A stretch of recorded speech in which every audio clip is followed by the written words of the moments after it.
Rapaz. Como diria o barbeiro aqui de perto de casa, vamos fazer barba, cabelo e bigode do São Paulo, né? Bigode, esforça-te, que tá faltando. Sabe o que falta para você? É esforço, arrombado.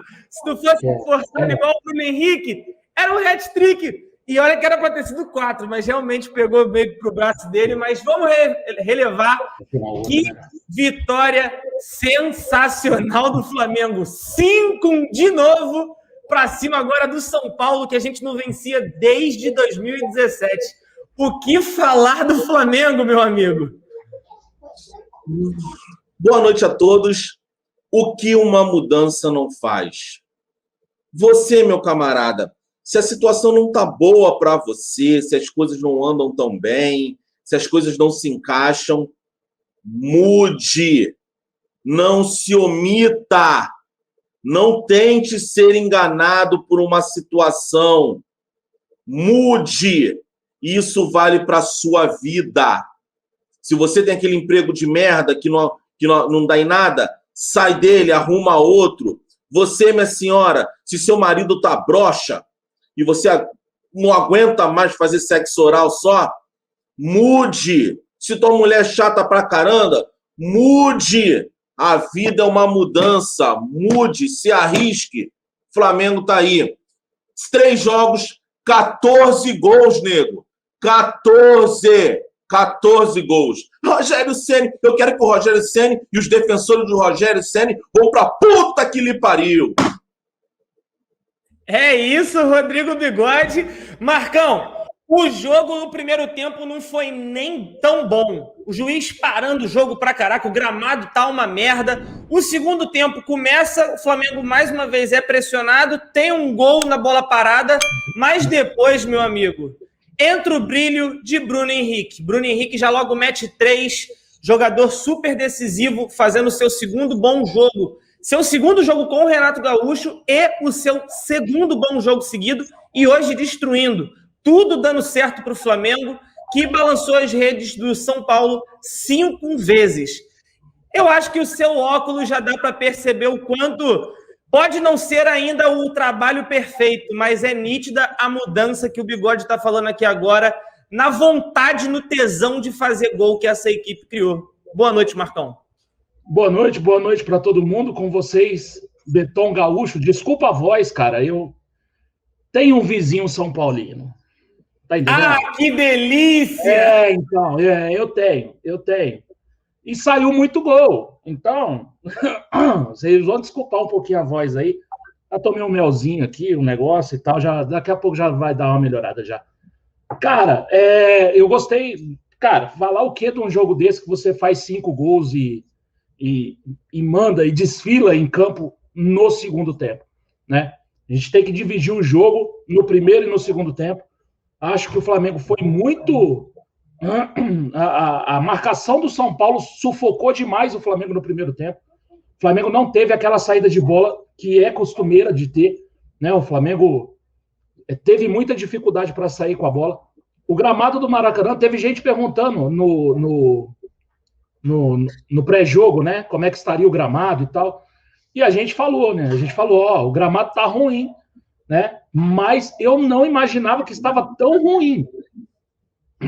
Tá muito ruim, né? Então, assim, acho que o gramado fez com que o Flamengo ajudou que o Flamengo tivesse um jogo muito ruim no primeiro tempo. E eu não posso deixar de falar, foi até por isso que eu entrei com óculos, assim, é uma sacanagem, né? Brincando com o Renato. O jogo passa a mudar a partir dos 12 minutos do segundo tempo. Você sabe o que aconteceu aos 12 minutos do segundo tempo? Entrou o Michael no lugar do Everton Ribeiro de novo, cara. Eu não sei se tem muita relação, eu quero até perguntar pro Pet isso depois, se tem alguma relação da entrada do Michael e de mudar o jogo da forma que mudou. O fato é que o Flamengo começou a se impor mais no jogo. O São Paulo ficou muito por conta do contra-ataque, né? Ele se fecha, entrega um pouco mais a bola para o Flamengo. O Flamengo que no primeiro tempo teve menos posse de bola do que o São Paulo, bem menos posse de bola. Né? O São Paulo teve mais posse de bola, mais finalização, acho que o dobro de finalizações no primeiro tempo, acho que foi 10-5, né?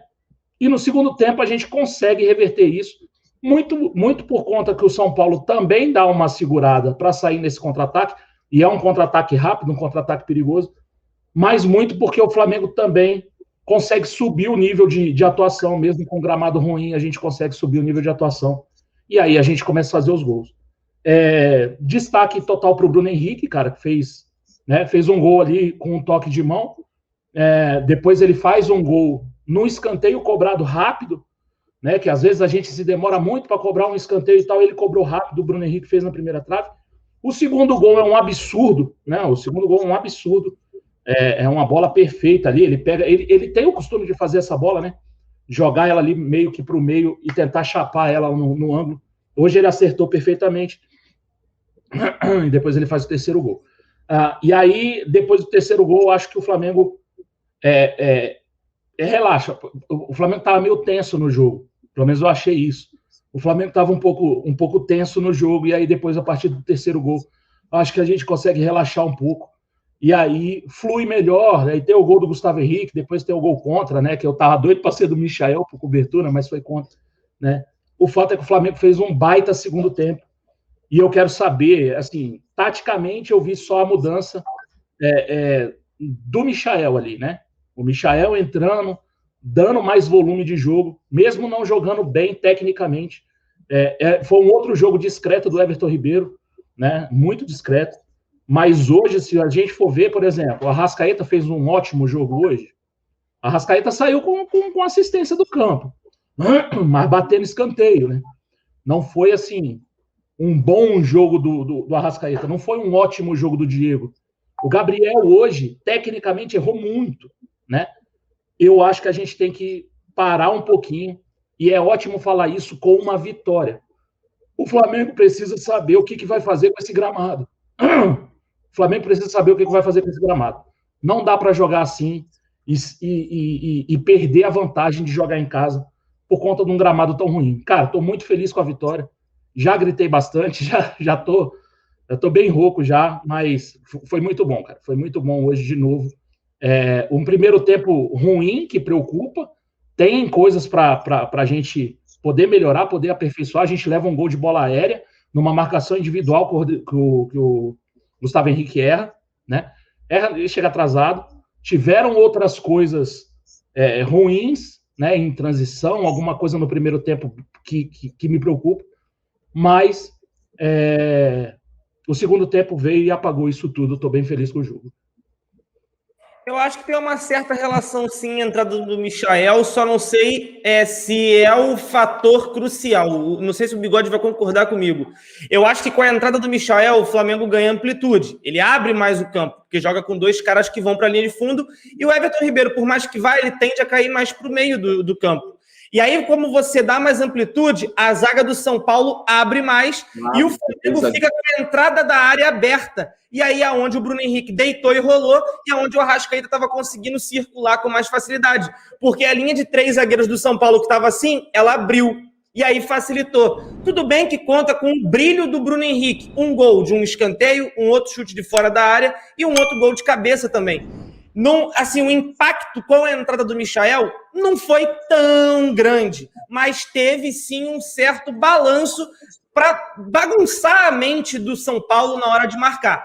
E aí, quando o Flamengo faz o primeiro, Bigode, o São Paulo sente. Quando o Flamengo mete o segundo, é a hora que o São Paulo abre as pernas, e aí entra a virtude do Flamengo de Renato Gaúcho.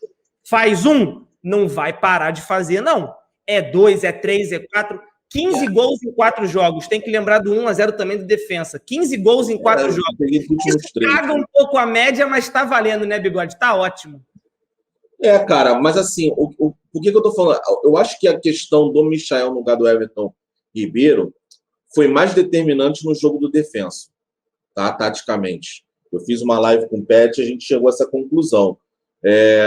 Hoje nem tanto, mas obviamente quando você coloca 2 jogadores abertos contra uma zaga lenta de 3 jogadores, a tendência é você ter espaços. Mas é o seguinte, galera, eu acho que aos poucos, eu acho que o Renato está se rendendo ao elenco, ele está chegando e está entendendo qual é o elenco. O elenco é esse é o time titular. Mas eu repito, se o Everton Ribeiro não abrir o olho, o Michael é o perfil do Renato Gaúcho. Renato Gaúcho, no Grêmio, nunca colocou meio de campo armador nas pontas. Mas aí até porque ele não tinha também, né, Rodrigão? Ele não tinha esse jogador. Tinha. Se você pegar no elenco do Grêmio, até tinha. Ele sempre jogou com 2 pontas abertos. Ele teve uma época que ele jogaria ali aberto. Teve uma época que ele tinha Douglas e Thiago e Jean-Pierre. Não, mas o Douglas não vai fazer essa função aberta. Eu acho assim, ele costuma jogar com os atacantes de lado de campo. Se você vê legal, ele costuma. Por exemplo, nessa função do lado direito, quem fazia era quem? O Alisson. O Alisson tem mais características próximas do Michael do que o Everton Ribeiro. É o que eu estou falando. Eu sei. Se a gente for olhar, os times do Renato sempre vão ter esses pontas abertos. Eu acho que mais por ele não ter esses jogadores que derivam para o meio que sejam bons, como ele tem hoje o Arrascaeta e o Everton Ribeiro, do que por ser uma opção dele. Eu não sei se é uma opção dele ou por se ele não tinha opção, entendeu? É só isso que eu estou falando. Agora, que o Everton Ribeiro vai ter que aumentar o padrão de jogo, ele vai. Ele vai ter que aumentar, até porque ele não está bem mesmo, né? Ele ainda, né? Principalmente esses 2 últimos jogos, ele não foi bem. Aí a gente vai ter que parar e analisar os times do Grêmio durante esse período, que foi quando ele consolidou esse time com os 2 jogadores abertos. Mas eu acho que o time sente mais à vontade dentro do esquema jogando com ponta aberta. E o Bruno Henrique, ele, por mais que ele jogue no pé invertido, ele tem essa facilidade de jogar. E 2 coisas. O primeiro para quem tinha dúvida que a gente ia perder o potencial do Bruno Henrique, né, de pisar na área, eu acho que hoje acaba um pouco dessa dúvida, né? E a outra desde esse Flamengo hegemônico, não vou dizer hegemônico porque a gente não venceu a porra toda, mas desde esse Flamengo, essa versão era Gabigol, vamos dizer assim, não é mais era Jorge Jesus, era Gabigol, já é o 3º time grande humilhado pelo Flamengo por 5. É o 3º. Lembrar o 5-0 icônico do Grêmio, o 5-1 contra o Corinthians, tudo com um treinador diferente. E agora o 5-1 sobre o São Paulo. Então a gente só vai colecionando aí uma supremacia. Cara, que legal. Desde que o Jorge Jesus saiu, pelo menos nessa versão, 4 jogos do Renato Gaúcho, é o que mais se assemelha independente de esquema tático, tá, galera? Não tô nem colocando esquema tático, mas eu tô dizendo assim, de você ter uma supremacia sobre os adversários. Eu acho que é essa versão do Renato Gaúcho.